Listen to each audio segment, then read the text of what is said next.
All right. Good afternoon, everyone. We'll go ahead and get this March 6, 2025 meeting started and start with the Pledge of Allegiance. Pledge allegiance to the flag of the United States of America, to the republic for which it stands, one nation.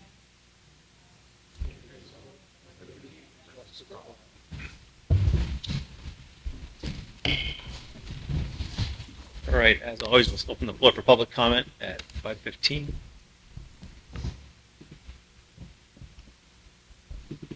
Not seeing anyone. We'll close the floor at 5:15. Head into public correspondence. Has anyone received any public correspondence?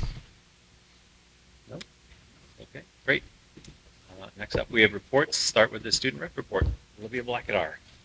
The girls basketball lost in seventh Tuesday to Which I was mine, pretty much not going to bring to the South Ball Conference team. And then the boys basketball, they lost in the quarterfinals to Jared, pretty much not going to bring to the South Ball Conference team. Three sports is the start, so not too much there. Actually, clubs, student council, player, and it's 3 weeks till they can go on that. Salt is in the middle of finalizing the plan and out in March 14th. We sent out some flyers and Facebook groups and that stuff. Not many people have signed up right now, so. And then they kind of reached out to us, started doing conference which is really exciting. And then as for this other stuff, Amaya is also looking into basketball. Yes. Todd, you want to get a team going? Is it a fundraiser, or is that what it is, sir? Yeah, it's like part of the Well, I used to coach basketball. Is it? I don't know. Might Might not not be be there. there. You want? Maybe. I wouldn't say that too loud. Sure. If I don't do. All right, thank you, Olivia. A superintendent's report. Sure, thank you. Fairly short tonight. I did want to mention, as I'm sure many people are aware, there's a lot of uncertainty around federal grant money out there. You may recall, or I hope you recall, we were awarded a grant for mental health related services. Basically, the intent of the grant, we received it in November, was to help us build an MTSSB, behavioral health model for the district. It's a 5-year grant, $150,000 per year. But I want to kind of start laying the groundwork that the writing is on the wall that the money may not end up being allocated, and it's kind of frustrating. We were supposed to have our first meeting with the grant management people to help us sort of access the money in January. That was delayed for reasons beyond their control. Rescheduled to February. It was delayed for reasons beyond their control. It was supposed to happen tomorrow. They canceled it. And they basically said now, with the uncertainty, we just don't know. I'm going to keep my fingers crossed because I'm an optimist that the money will eventually be available. But I did want to let people know that while we touted that as a big thing that we were very, very excited about, it is looking likely or possible that we may not end up getting that money, which would be very disappointing. But again, it's all part of that. It's all part of the climate around questioning efficiency and use of money. If anybody out there who has any strings to pull with Doge is out there, I promise you we'll use the money effectively if you give it to us. That being said, I don't know. I don't think Elon Musk is listening right now. So anyway, enough said about that. Second thing I wanted to mention is we have a PD day next Tuesday, March 11th. Patty's been doing a lot of great work around planning it and so forth. I have gotten a couple of questions from community members asking, why do we have a teacher workshop day on that day, but we don't use our schools for elections? And the reason is simple, while odd. It's part of we have to align our calendar with SST. And most of the schools in SST use their schools as election sites for town elections. We happen to not do that, but the date that we have our workshop day is still tied to that date. So that's why. That being said, it's going to be a very productive teacher professional day, doing a lot of vertical meetings between grade levels, curriculum work, a lot of excellent stuff, which I'm sure at some later date, Patty will be back to talk to you about all the great stuff that was accomplished there. Another thing I wanted to mention at last board meeting, the board approved the 25-26 calendar, and that is now on our website for people to see. I often get, in fact, I was asked just today, when will that calendar be posted? Well, it is. It is on our website. Check it out. And then the last thing I wanted to mention was on what day is this? Tuesday night, our girls team played in the semifinals, and I happened to be able to get to Bedford to see the game, and I had the pleasure of sitting behind the bench to be able to kind of listen to Randy coach his team. And I got to tell you that is an exceptional coach that we have there, and he even in a challenging game situation, he was so incredibly supportive, and it was really impressive to see. So I just want to congratulate the girls on a good season and congratulate Coach Edgerly on a great season as well. And that's all I have. Great. Thank you very much.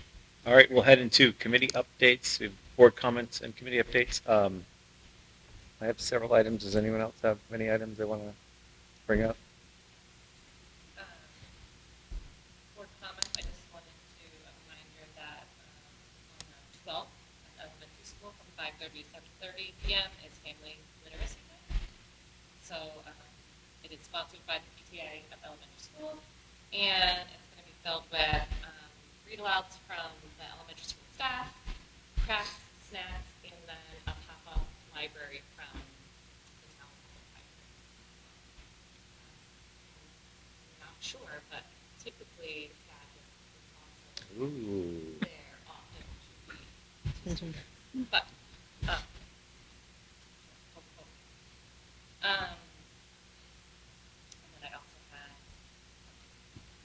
Sure. Thank you. we met for the teacher growth evaluation committee, and although I had to, but I was stay for the entire thing, the gist is that there's been a lot of work done over the past year plus on student evaluation and growth process that fits the teachers. And, the evaluation tool that will be used to document such things is in its final stages and to be piloted and then roll out for all teachers. Yeah, thank you for bringing that up. Patty and Karen and some of the teachers spent a long time in there last, I don't even remember what, Monday, I guess. Yeah, 5 hours. There's been a ton of work done, and thank you all very much for everything you've been doing. It really is, it really is kind of like unlike anything, I think that's out there and being used, pulling great pieces from existing processes, but also really tailoring to new market and not having anything in there that just sort of is unneeded that you often find in some other values and tools. The other thing, just as Todd mentioned, the election is on March 11th. We do have 5 district-related items on the ballot, so people should definitely get out and vote, as well as our budget, teachers association contract, etc. So it'd be great for people to get out and vote on the 11th, Tuesday. Unfortunately, Tuesday also means that 2 board seats are going to be open because we have a couple of great people who aren't returning. But I just want to take a minute to acknowledge Phil Nazar for his 3 years on the school board and Amy Tilton for her 4th year on the school board. So thank you very much. We're going to miss you both. Thank you. There's always plenty of seats available if you want to come down and watch us. Writing correspondence. Please do. To you all. I'm like, you're going to get 3 correspondence minutes, today. You're gonna- 3 minutes to speak. You can please, but no, seriously, thank you both very much. And you have a permanent honorary policy committee seat. Thank I just you. want to say. Thank you very much. There you go. That's true. The other item related adjacently to the election, is that our next meeting was scheduled for the 20th. Unfortunately, not all the board members, existing board members will be able to be here, so we're looking at pushing that meeting to the 27th. We'll have to obviously talk to the two newly elected board members after the election, but that's our plan at this point, is to move that meeting to the 27th, so that's on our calendar for now. Hope there's no conflict. And I think that was it. So with that, we can head into discussion items. Do you want to introduce the Actually, discussion? Or Patty, is Pat- Patty is here. Would you like to introduce our guest? So I'm really pleased to introduce Jen Kogazian, who's a library media specialist at the elementary school. And Jen shared with me that she was selected to present at the New Hampshire Library Conference in the spring. And I was so excited for her. The day I actually ran into her, she was like, "Oh, I'm so excited. I was just selected to present." I'm like, "Where are you presenting?" And I said, "Oh my gosh, the board needs to hear this. This is really exciting." So I was the one that encouraged Jen to come here tonight. And she just has a few slides that she wants to share with you about her work. And we're just so proud of Jen. Jen started when I did, so she's in her third year as a library media specialist. And if you know anything about Jen, if you're at NES, children will be outside learning about nature and its connection to our studies and our world around us, and connecting it to reading and literature. And I'm going to give it to Jen to share with you her work and her excitement. And how does it? You're getting.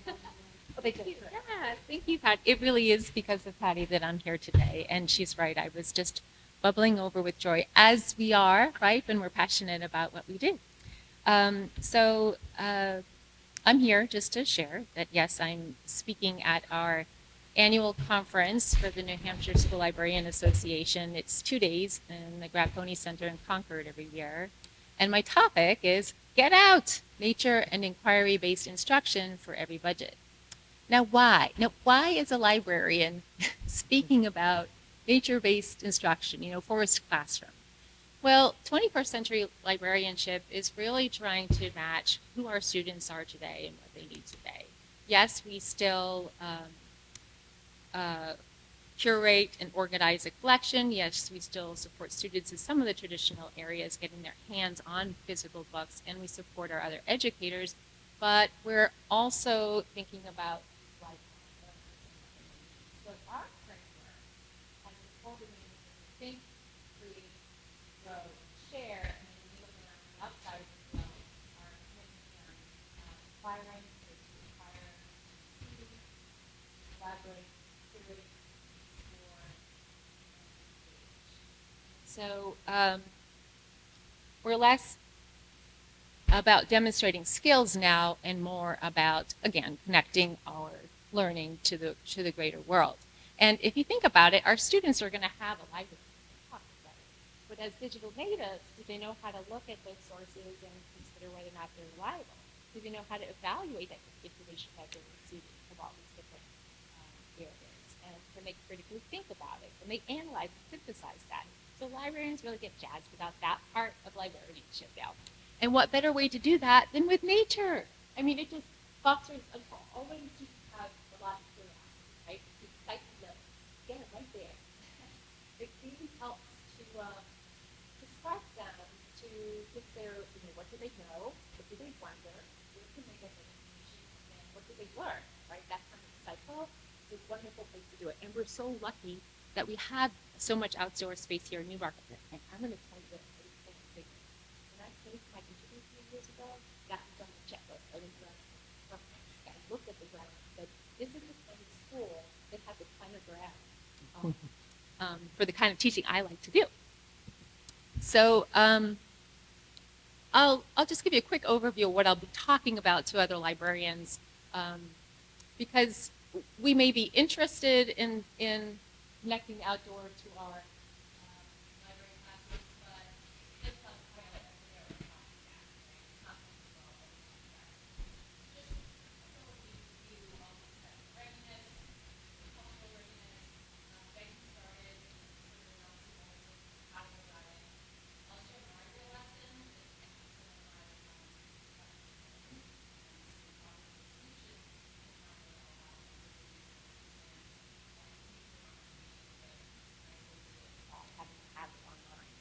other opportunities.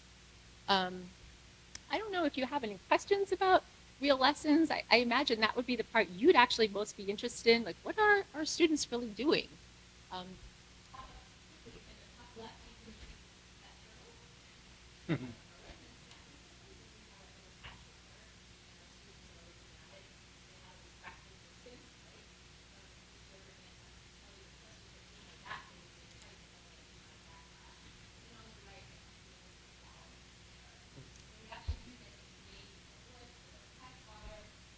Lawn, with the perimeter, and with our garden. I really want to thank Ms. Miller for having that garden space in the back. I utilize that as well.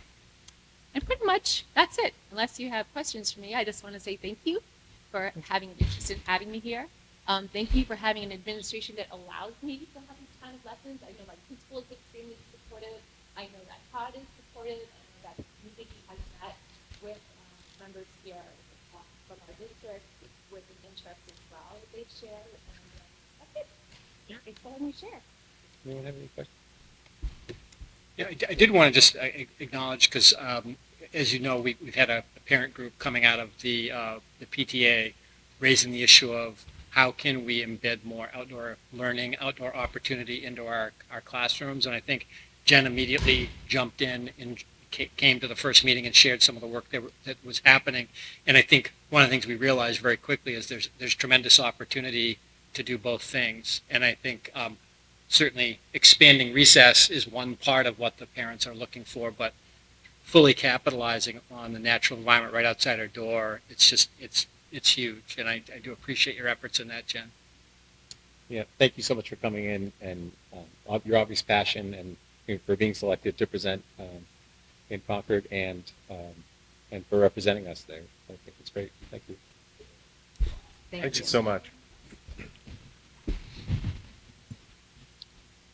All right, with that, we will head into Mr. Corman has hopefully is an exciting presentation. We're going to have some NIAS follow-up, as well as an opportunity to ask Andy any questions we have from NIAS report from last meeting.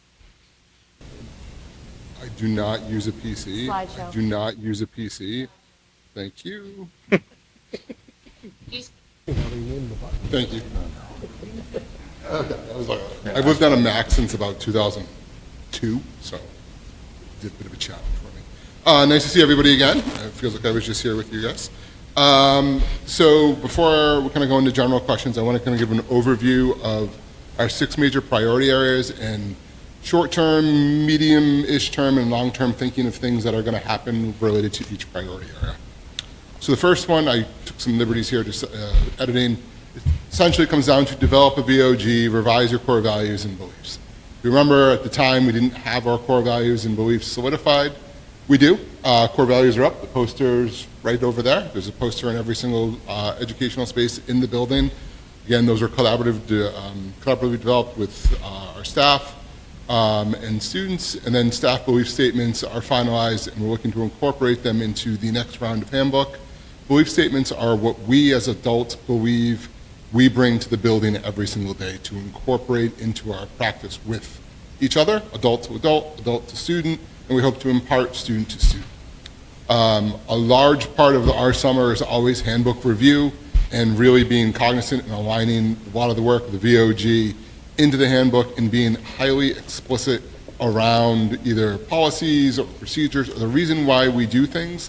And we use a lot of that language, and goes to the next bullet.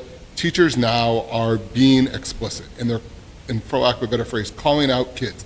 Hey, Gary, I noticed you just did that. That's kindness. Thank you for exhibiting one of our core values. We really appreciate that. Not likely to happen. You know, we appreciate that. And that's happening in classrooms sporadically as kids do things and as part of lessons that are happening regularly. And every month, Olivia just asked me when we're doing the next one, we do that good news assembly with our high school students, and every single assembly starts the same way. The reason we're doing this is because we believe in these core values. They hear it from me, they hear it from teachers over and over again. And then kind of long-term thinking on this is, one of the things NIAS pointed out is these are great and they're valuable, but you're a school and you got to come to the point of how do you know kids have these things when they leave? And this was something that came up last year as part of some staff PD conversation over the summer of the concept of a portfolio-based exhibitions. In my head, it comes back to like a senior portfolio or senior project where over the course of the kid's career here, or even K-12, if we're talking VOG, they can point to different artifacts along the way and say, no, I am a critical thinker. Here's what it looked like for me in second grade. Here's something in fifth grade. Here's in eighth grade. Here's how I exhibit kindness, and here's different opportunities. That's something staff have already been talking about, thinking about. It is a longer-term project, but it's something I think has a lot of momentum around it already and lends well to these topics. The second priority area was developing a consistent written curriculum. As Patty and Todd both mentioned, we're going full bore on this on Tuesday. Patty, one of the things we hear from teachers all the time is make sure the PD is valuable and specific to me. While it is one day, the 11th, we are essentially in this building running 9 different PD opportunities based on the work Patty's been working on for each content area. What math needs is wildly different than where English is. And they have different preloaded Padlets to work on their unique needs. So in my head, I had staff, well, what's the deal with Tuesday? What's it going to look like? I can't tell you because you're in a different department than your friend, and what you're doing is dramatically different. It's all curriculum-based work, but you're in different areas. So really targeting some of that specific curriculum stuff starting this Tuesday. We started up an instructional strategies committee that's working on identifying some standard and best practices at different grade levels and different contents, and then bringing them to staff. That's a staff-led committee working directly with this priority area, some of the suggestions and language that comes out of it around different instructional approaches. Department time focusing in next year on those stage 2 and 3 UBD templates. We're really good with 1. We're really getting to that stage 2 and 3. And then one of the things that I think is pretty aspirational is I've been part of these. I think they're really effective. Curriculum review teams, a standing committee where you, every 3 years on a cycle, take a look at it. Are we still teaching it? Did the world change? Or what's new and exciting? Those are good conversations that teachers in content areas really love to have. And it's the key is not to put all of them on the same year because you go nuts, but to legitimately have a cycle of review and getting folks within content areas to collaborate with administrators and central office folks to kind of flip the hood up and see what's going on under that. Priority area 3, this is tiered intervention strategies. This was an area that we, to be honest, were really struggling with when I got here, and is a major area of growth. One of the things with this right off the get-go, as Todd says, every time we have staff opening, we're examining our best use of that staff position. And the idea of really utilizing some of our staff needs currently, targeting our middle school population under this tiered intervention piece. We have a high school model that's working fairly well and realizing intervention's good, earlier is better, and if we can kind of mimic that down at the middle school. We want to educate and empower our staff over some PD opportunities to take control of that tier 1 intervention in the classroom. When things are going sideways, don't just send them to me. I don't need a line out my door. I got a lot of other stuff going on, and neither does Jay or Gene. How do you appropriately, positively react to a student and engage, and how do you close that loop? I'm a firm believer, once you send a kid out of your classroom, you lose that relationship and it becomes with an administrator. So as a teacher, Dan does something dumb to Phil, I have an option. I can throw them both out down to an administrator, I can go, hey gentlemen, we're gonna take a minute after class, come talk to me, and we can remediate it and keep it in the classroom. And working with staff to do that is key to the student-staff, teacher in the classroom relationship, and just general operation of the building. And then one of the other things is we have standing MTSS meetings, the high school level with administrators. At the middle school level, we push into team meetings, and we are noticing trends left, right, and sideways, times of year, academic support, behaviors, things that ebb and flow, and being able to always be on that, not waiting till the end of June where I have to submit the report to the DOE on how many disciplines, this, that, and the other, but weekly monitoring of that to know, hey, 8th grade just had a really heavy week on assessments last week. We're seeing kids all of a sudden tanking. What are we doing? Oh, 8th grade team, you know what? Tuesday, Wednesday, Thursday, you're going to rotate around and pull 8th graders out of lunch to do an intervention. That's literally happening this week. Middle school lunch is actually a lot more quiet because I got a lot of 8th graders up there doing remediation work in science, math, and history right now. Area 4 is developing the school improvement plan. We have one, we know it, we love it, we use it. But one of the things I experienced this week was a kind of a post-mortem follow-up from NEASC on the next 10 years of your life, now that you've gotten through this, what I have a responsibility to report on different intervals, 1, 3, 6, and 8 years out. But one of the big takeaways for me was reestablishing a committee to work hand in hand, and the guy who was describing it came from a much larger school, but essentially a group to work with your NEASC report and a different group to work with your growth plan. We're not that big. I don't need 2 committees. One group of people that can look at both documents and go, are we still doing the work? Does this goal still make sense? Where does this align in a priority area? I had some folks come up to me today when I kind of threw this out to them and said, absolutely, I'm very interested in this, and as a kind of standing monthly meeting to just kind of, where are we? And then obviously at the beginning of the year, one of those PD days, just because we have a plan doesn't mean everybody knows it. Review it. What are our goals this year?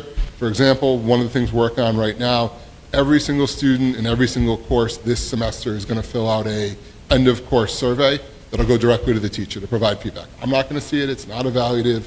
Student in the class, and to be clear, we have folks that do this, and have a staff member who gave me the stack back to 2001. He's been doing this. He loves this idea, and he's changed his practice.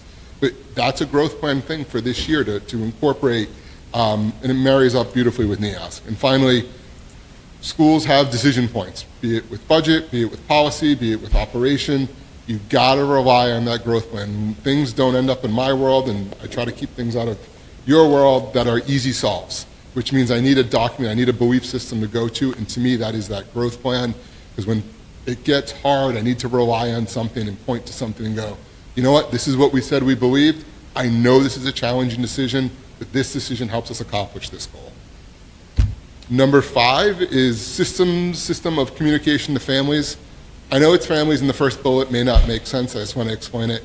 Every week I send an email out to staff called Nuts and Bolts on Friday afternoon. It's essentially the, hey, here's what's happening next week, here's what you missed.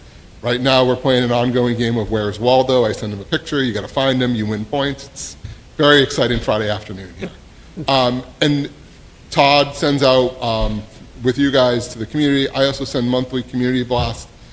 So many of our staff are intricately connected to Newmarket. The worst thing in the world for a teacher is to get accosted in a gas station, go, hey, I heard this is what's going on, and not have any idea.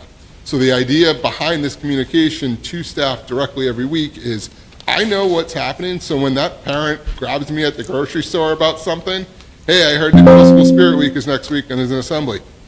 Yep, there is, I know about it. Tuesday's Green Day because it's blah, blah, like, giving people that information helps flow, giving staff that information helps flow out to the general community, because community members approach staff members frequently. I already mentioned the student surveys, and one of the things that is always a bugaboo is this idea of communication. It's a goal that every organization, every group has, but it's nothing you ever get to say, hey, we're done, and check it off. Because people, how they interpret and experience information changes. There was forever Facebook, and then people got on Instagram. Now it's Twitter and TikTok. I have absolutely no idea what it's going to be 2 years from now, but it's going to be different. And the idea of putting things on the sign may not work anymore. So we need to be cognizant of the fact that just because it works now, and we do know it worked because we're seeing responses, if our response rate goes down and our attendance to things starts to slip, we got to go back to the drawing table and go, how are people consuming information, and change our approach. And our 6th priority area is crisis planning. This is one where I think is our largest, lowest hanging fruit. We quickly reestablished our safety security committee with our SRO as part of it. We've got several staff on it. They meet monthly. These are reviewing of student and staff issues, some of the ongoing NEASC identified areas, as well as some of the things that pop up on a daily basis that keep administrators up at night. And working hand in hand, again, just to shout out, Newmarket PD is fantastic. They are willing to work with us on any matter that comes up. One of them that we're really talking about now is some large-scale safety procedures, most notably like an off-site evacuation drill with a reunification. That is a lot of moving parts with a lot of people, and you can't just wing it. And having conversations and table talking it and really going through it, they've been phenomenal to help us begin that process. Obviously, every year at the start, we do trainings for staff and students on our safety procedures and making that just a standard practice. And then we do have staff that are interested in some of that more advanced, that NIMS, the ICS, CPR training, and more people that know how to operate during an emergency, the better. And due to some connections we have, Homeland Security is phenomenal here in the state of New Hampshire. We'll come in and do a very thorough NIASC-like audit of your security operation and produce a nice report for you. Some of it pie in the sky, some of it really simple operational pieces, and they've done that for us. The first year I started, that was literally the first thing I walked into, and they're always willing to come back and provide more. And the security team's already thinking of ways to incorporate some of those suggestions. So those are our 6 major priority areas, and kind of, like I mentioned, short-term, middle-term, and kind of long-term ways that we're going to demonstrate working towards achieving each of these. With that being said, are there any questions about priority areas or anything else within the document I gave you guys a few weeks ago? Do you have any questions from this week? Go back, I think it was slide 2. One of the things, sorry, the next one. after That one? this,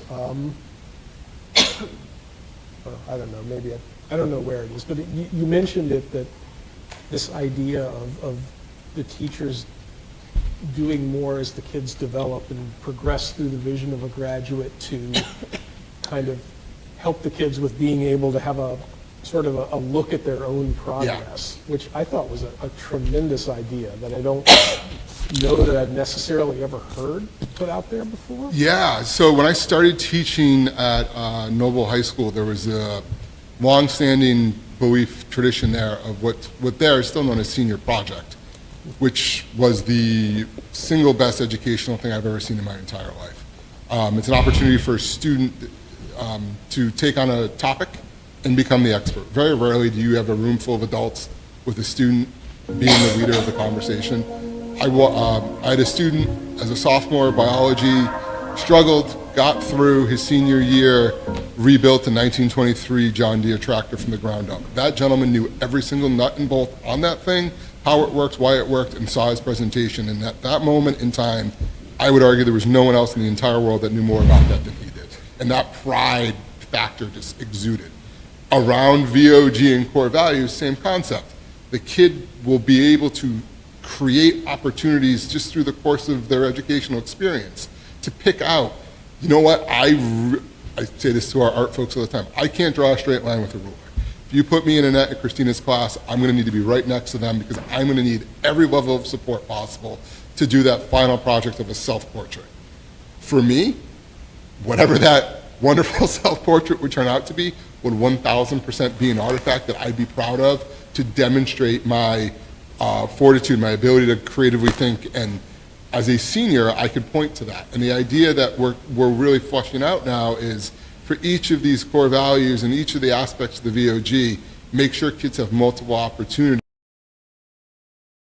and then incorporate it into a portfolio. So when it is senior year, to have that senior-like project where a kid gets to be the leader of their learning and show you, these are the amazing things I've done, and let me show you, mom, dad, community member, teacher, the growth I've done on this. Look at this, I couldn't do this, and here, it is, again, very, very powerful when you have a student take that ownership and show off. And it was one of those things I experienced early on in my career, and it's really stuck with me. And I think this is a nice opportunity, and I didn't mention it to the staff. It was one of those things I was just kind of holding on to, and independently, 2 staff who don't work together said, hey, this would be something we want to kick around and kind of start to flush the ideas out. So that's the vision on this, and I think there's a lot of work, absolutely, but I think it's a great opportunity for kids to own their learning and showcase it. I just thought it was such a tremendous opportunity because it dovetails so well with some of the technology and nothing super advanced, but you know, every kid who comes into this system, they start out with a Google account. Yeah. And that account will follow them through all 13 years that they're here.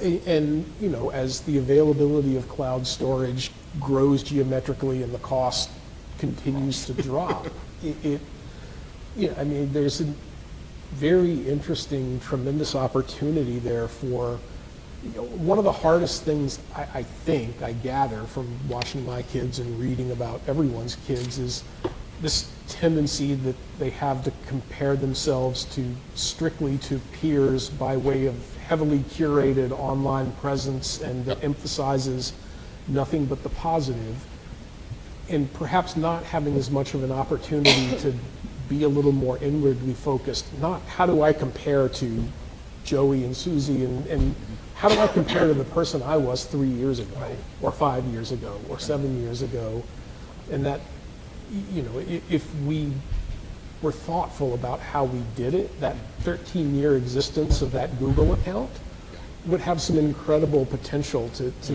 have kids be able to see their own growth trajectory. It's, you know, just by selectively keeping certain pieces of work over time. And that's exactly the vision, for that kid to have that super self-reflective moment of, whoa, I did learn a lot of stuff, and I used to struggle. Wow, look at this. Yeah. It's wholeheartedly agree. And you add another layer too, that so many of our kids are in the new market schools from kindergarten all the way up through, and there's a tremendous opportunity to, if we can coordinate their work across 13, in some cases 14 and 15 years, depending on whether you're in the preschool program, a lot of impact can be had that way. I think the slide that starts with number 5. Yeah, the middle bullet on this one, again, it's something I think I like. I've never seen it thrown out there, that the student surveys as an opportunity. I mean, it's going to be hard to hear for people in some cases. I think back to the course evaluation guide we did in college. It was brutal. But if people can approach it with not an open mind, but Realize there's Growth you got on both mindset. ends. You got to throw out. yes, and take the right. growth. Kick Okay. out the outliers and just look for the Yeah. wide part of the curve. That there's an awful lot people could probably learn from.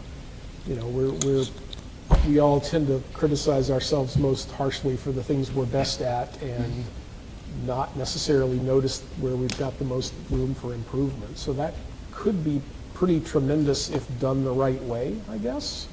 It's something I did in high school one year, and it meant a lot to me. I was giving feedback to the teacher. It probably wasn't great feedback, and I may have been snarky in some cases, but the fact that a teacher would ask you, Yeah. you know, That's your opinion, it means a lot. And like I mentioned, this is not brand new. It is sporadic across the building, and the teacher who's been doing it for a while, this year I changed this, this year I changed this, and it's really impressive. And we've rolled this out to staff several times and gotten a bit of the very first thing in my mouth is, these do not come to me. They don't go to your administrator. These are direct student to you. I need to ensure that they happen. What the student says to you is between you and the piece of paper.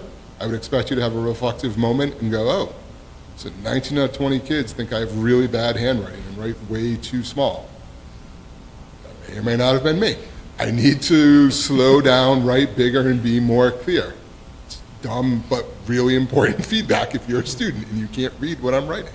But it's a simple tool that I think, done well with a reflective growth mindset, gets you immense growth. Well, I also think once you open the door to saying to students as a general practice that their perspective matters, and it will have potential impact on the process, they will take it seriously and they will give you the kind of feedback you're looking for.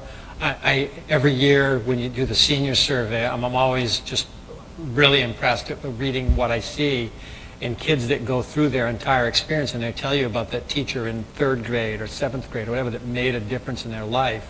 And if done well, you can really get a lot. And I agree with you, the idea of having it be non-evaluative, incredibly important. It's just an opportunity to reflect on practice, like and it goes very well with the changes in the professional growth model of just take in information, use it to the best of your capacity to improve instruction, and move forward. And if you can just document over the course of time as a teacher that you heard feedback and you used some of it, that's all you can expect.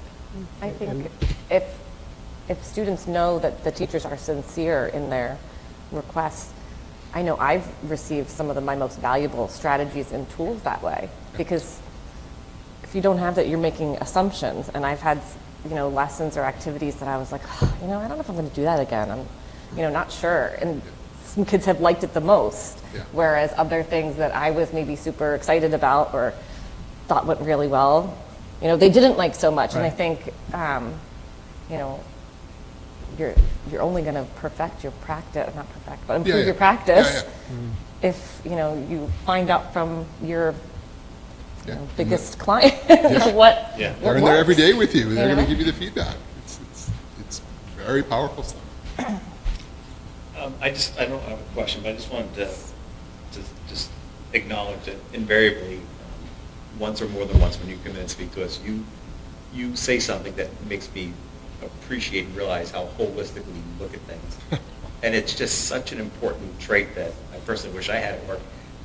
That I think it just must make a world of difference for people you work with and students, because I mean, I go back to the high school, the lunch, right? The middle school lunch, but invariably you say things and like, we thought this because of this, and we did that, and it's just like this holistic thing. It's just impressive. Thank you. Appreciate it. Appreciate you guys. And now that I've buttoned you up a little, we'd like to move on to another topic. I can see you are moving and grooving today. I love Yeah. this. All right, switching gears. You want Danny and me out of here. Yeah. I see. No, we have graduation discussion as a bullet item number 6. I was wondering why you're here. If you wouldn't mind kind of giving us a quick overview of what graduation All right, looks so like, let's- as well as some of the activities that occur around graduation.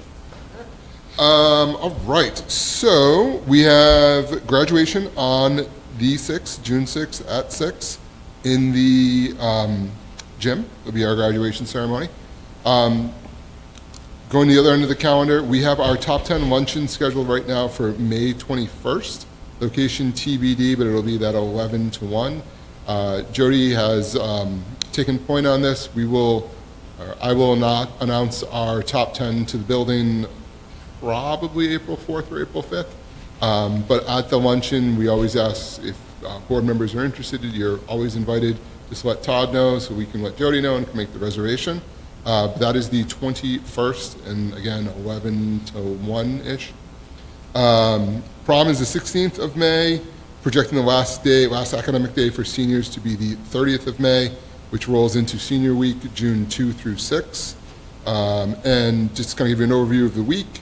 This Monday is the first round of graduation practice. We do caps and gowns and yearbooks in the afternoon in this space with kids. The third, we do more graduation practice. That evening historically has been the senior banquet, which is, I think, a really unique new market situation. It's a combination between a dance and a dinner and a slideshow of kids just remembering their time here. It's really powerful. The fourth is more graduation and usually a senior outing. Last year they went to Newcastle Commons. It's TBD where they're up to this year. The fifth is, Thursday the 5th, is our real deal serious practice. That's also last year where we implemented breakfast with the NES faculty. That was a huge, huge hit. Our seniors, before the start of the day, start the day at the elementary school and have breakfast with their staff over there. Staff loved it, kids loved it. It was a real heartwarming moment. That evening, this is always a calendar conflict. You have a board meeting scheduled for Thursday the 5th at 5:15. There's also, that's class night for us, starting at 6 in the gym. Obviously, we can make it happen. I just want to make you aware of the fact that it's going to be a busy evening. And then finally, obviously, the big show on the 6th. We do one round of graduation practice. They know how to left-right march by that point, and we get them out of here. There's nothing like a senior's nerves on graduation day, regardless of who you are. I've been doing this long enough. Who you are, what your experience was, they all act the same way that day. They're nervous, they're excited, and they are raring to go. They're back here at 5:15, and we'll start the show promptly at 6. And my aim is always short speeches for me, focus on the kids, give Todd a line or two, and then make it happen as fast as possible, because the evening is about the kids and that new market moment. They get the diploma, they stand in the middle of the stage, they will get the audience, and it is their moment to shine. That is the speech I give to kids when they're struggling right now and making sure they happen. But it is truly a uniquely new market thing, and it is really powerful for kids. So that is the very quick month of May from a senior perspective, and obviously senior week right up to the 6th. If you are interested in being on stage for the ceremony, please let Todd know so we can get you gowned out. And obviously, you have a graduate this year. We will continue our long-standing tradition of allowing you to give your graduate their We'll diploma. talk about that later. Well, maybe not. See, I don't know if he's going to get that. But otherwise, yeah, it's weird. February happens and you get into March and oh That's boy, it moves exactly quick. 3 months from today. Yeah. Is graduation. It's amazing to think we're already there. And then, of course, after graduation, there's project graduation. After project graduation, which Surveys is- have gone out. We've got lots of fun, exciting things with Project Graduate. Always community-sponsored event that we are always appreciative of, and that tails right off from the ceremony. Reminder: we graduate, kids take their sunflowers. We don't have an exit ceremony, so a procession, a recession rather. Kids just go, and it's a really nice moment coming from a place that was hyper-structured. It's nice to see a little student value. And then we go right into project graduation overnight, where we keep kids out doing crazy fun things. I'm not going to tell you much about it in case the kid's watching this for a civics class, but it is So many children watching this. they need it for civics. Some of them might be. But it is a great and obviously well-planned event that we are very happy to support next time. Great. Cool. Thank you so much. Thank you as always, guys. Have a great evening. Thanks. Thanks, Andy. Thanks. Next up on discussion, we have the second read of policy JJK, in case anyone has any comments or thoughts on that. I did, just for clarity, remember last time we wanted to add the word new in that second sentence, so the word new has been added, so new athletic act, so that's different from the first read, but it's not a substantive change. After that, we have superintendent evaluation, so everyone, including Superintendent Allen, received copies of his evaluation. If there's any items we want to discuss, we can certainly go into non-public, or Todd, if there's any feedback you want to provide in public, we can certainly do that, or speak in non-public. I don't know if anyone on the board has any non-public items they want to discuss. No? I would just say, much like all we've talked about here with the growth plans and stuff, I really appreciate the evaluation model we've shifted to that is very goal-specific, goal-driven, and the feedback you've given is very helpful to moving forward on those things. So I appreciate the feedback, and yeah, so I don't have anything specific to question or challenge. I appreciate you taking the time to do the evaluation, and thank you. Yeah, well, in turn, you make it very easy to do, so we appreciate that greatly. And next up after that, we have less enjoyable discussion topic, a legislative update. Yeah. Yeah, we are at a point where the legislative session has gone on long enough that you're starting to see some things get a little more momentum, and so I think it's worth there's a handful of these that have kind of come across my desk in the last week or so. The first one actually caught me by surprise. I'm referring to the first one on the memo.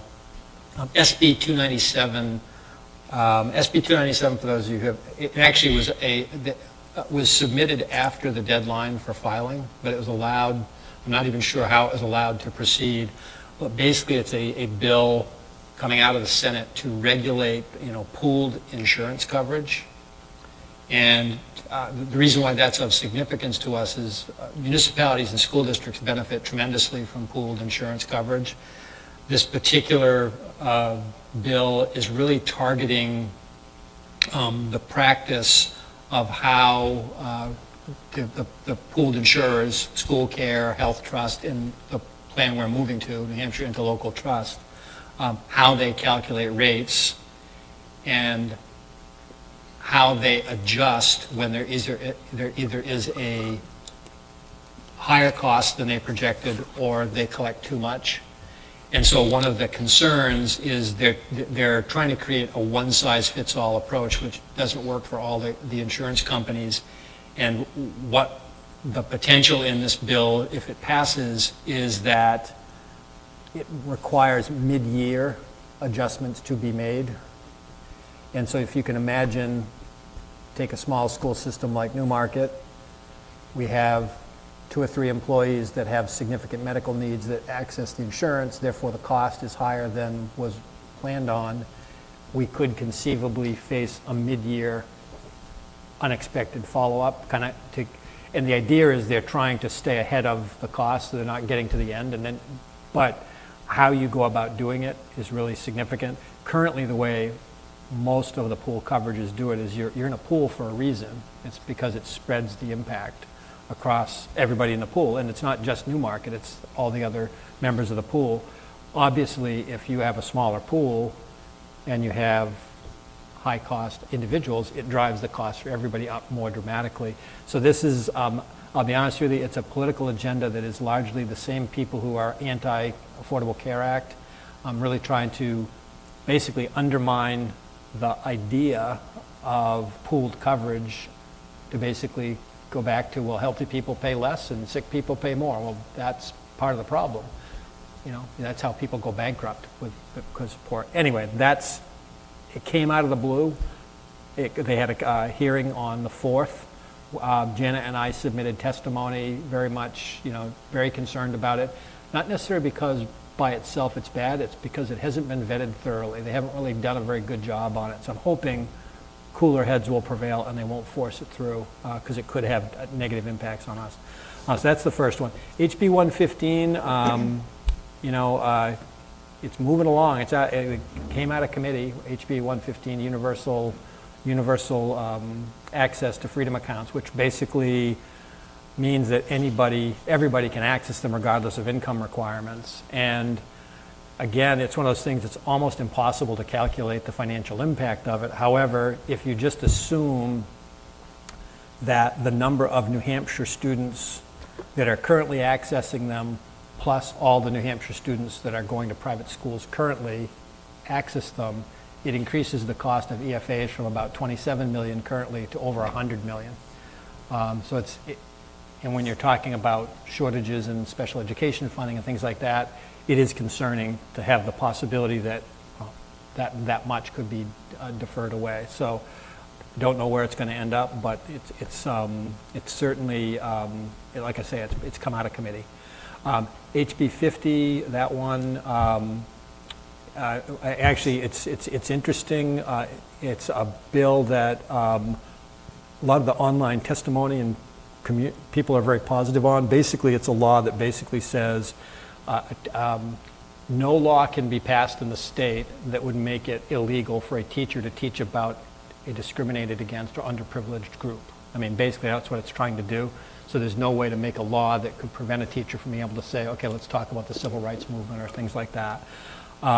It's got tremendous support from the public. We'll see where it goes there, but it is an interesting approach. HB 583, as I mentioned there, that's one that we both Jen and I, we submitted testimony on that one as well. It's not because we're against expanding access to free and reduced lunch, and we're not against having a system. The trouble is this bill leaves open the possibility that they're going to basically require districts to pay to access a service so that it's one-stop shopping. So all of the applications go through one place. And again, unknowable what the cost.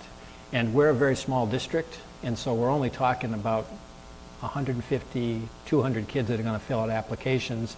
If we got to pay $10,000 for a site license, it's like that's just not a good plan. So anyway, so again, it's not that we're against the idea, it's just they need to think it out better. And then the last one I just wanted to bring to your attention is HB 741. It's one of those things that I understand the thought, and I get calls all the time from parents in our community or from other communities who are calling to say, hey, I want my kid to go to pick the school. I want them to come to Newmarket. I want my kid to go to Dover or whatever. And the way the law works in New Hampshire, you just can't do that. I mean, this bill would make all schools basically open enrollment, which on its face you might say, oh, that's choice. And I guess on some level it is, except that the funding mechanism is not a state funding mechanism. So imagine if, like, kids from Newmarket decided they wanted to go to a more expensive school, and we in Newmarket were responsible for paying that cost. It could significantly impact our cost at the same time of potentially reducing our enrollments.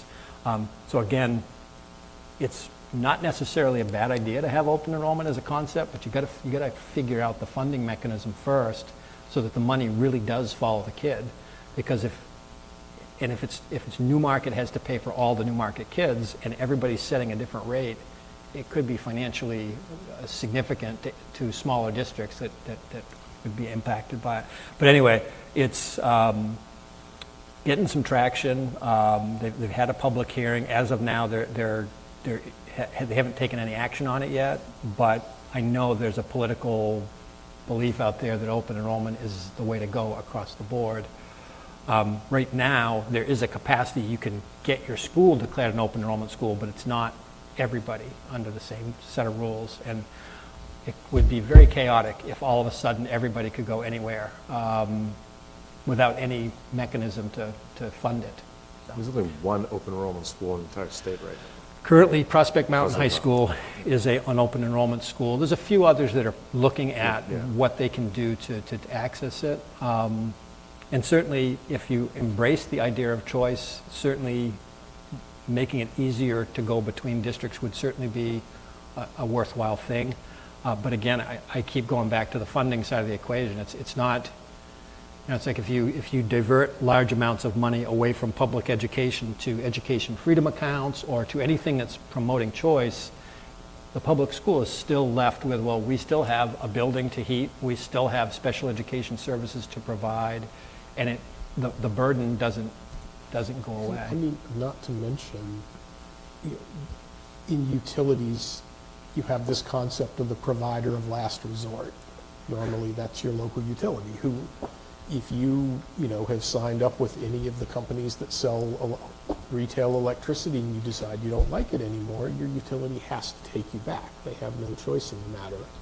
We have to educate any child in Newmarket who shows up and says, I'm here for school.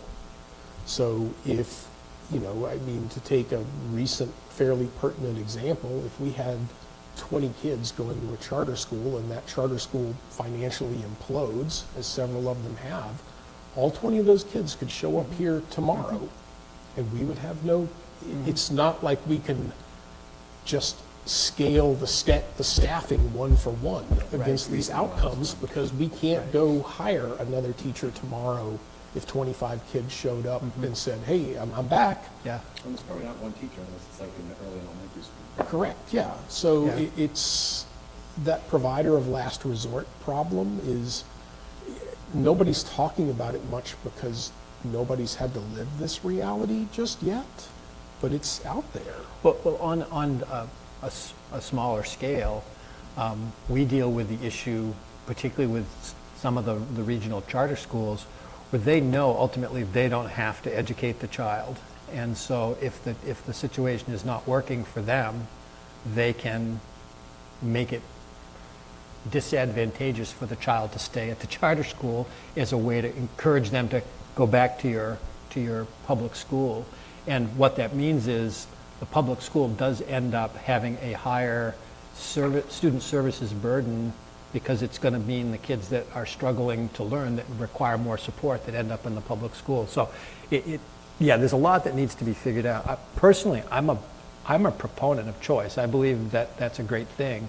I just don't think the system we have now for funding it is working. You got to fix that first, then you can come back and talk real choice. I'm on the record at meetings here saying Newmarket should consider becoming open enrollment because we have empty seats and we could bring people in and have the funding flow with them here. But that's different than the whole state. Everything open enrollment. It's a very different dynamic than us saying we'll accept kids from Lee that want to, that haven't happened in agreement with Oyster River. Right. If it's going to happen, it has to happen thoughtfully. You can't have kids, this week I feel like going to Exeter. This week I feel like going to Newmarket. This week I feel like, it's... I'll take that. If we do open enrollment and we have 20 kids come in, and all of a sudden after we get the year, they're all like, that sucks. Well, and then, not to go down the rabbit hole, but it would impact transportation. You can't, you have a bus route that goes to 6 different towns. It would impact, property values and taxes, and just, in New Hampshire, that is how a lot of people choose where they're going to live based on schools. And if that was all gone, a lot of things I think could be chaotic. Todd, it's the core of it, that Yeah. like, if it's local funding, but like state mandate, it's misaligned for how like the funding would flow to it. If it was totally state funded school, that's a very different thing. Right. Yeah.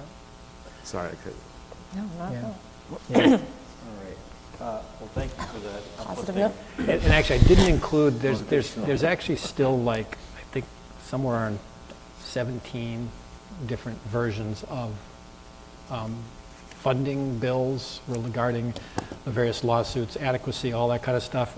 I didn't bother to try to weed through it because there's so many conflicting sort of things out there, ranging from, increasing the SWEP tax dramatically to doing absolutely nothing, or making it against the law for the Supreme Court to rule on on public funding of education. I mean, that's the range we're dealing with. I mean, not only are there so many competing ones, but they have a tendency to morph at the last minute before being voted out of committee. I mean, remember, the educational freedom account bill that's going forward originally had a statewide cap on what could be spent, and immediately before voting it out of committee, that was amended out of the bill. And then unfortunately, there's federal changes potentially coming, so, yeah, I think they're interesting few years. With that, we'll head into action items. Seek a motion to approve the February 20 public and non-public minutes. So move. Second? Navarro, Dan Smith, any discussion on those? No? All in favor? Aye. Seek a motion to approve the revised policy JJA. So move. Second? Second. Motion by Phil, second by Lonnie. Any discussion? Thank you again to the policy committee. All those in favor? Aye. Manifest. I move. Wait, can I record this? It's being recorded right now. Yeah. It's on TV. I'm going to watch this, my manifest readings spliced together in a YouTube video. I move that we approve the manifest in a total of $1,035,379.62. Motion by Phil, the second. Second? Second by Amy. Any discussion? All those in favor? Aye. Aye. Aye. Seek a motion to approve of staff leave of absence. Do we know how long that's for? It's for all of next year for a medical reason. And you don't have any concerns over it? I do not. No. All right. Seek a motion to approve the 25, 26 leave of absence. So move. Motion by Phil, second by Amy. Any discussion? All in favor? Aye. Aye. With that, just a reminder, we do have the election on the 11th. I sent out a schedule. We all need to be there at 7 p.m. And the next meeting is the 27th. And Can I just really quick? Please. I just want to say, like, since this is my last meeting, like, I just want to thank the entire, like, the members of the board, current ones and past ones that I've had the opportunity to serve with. Todd, it's been an absolute pleasure to, like, be from the selection, what feels like an eon ago, to now, the opportunity to work with you, all of the members of your team, all the faculty, like, it's just, and staff. It's just been on a lot of boards in this community. This is a very special one, I think, because it has such a special cause. So I just want to say I wish my life circumstances were such that I could have run again, but it's not where I am right now. And maybe one day, if the voters would have me back, I'd love to sit at this table again. all right, so write-in candidate. No. Give me some time. With that, seek a motion to adjourn. So moved. Motion by Dan. Any second? With that, Guys, letting it. If we don't second it, it never ends. second by Amy. All right. What to say? All those in favor? Aye.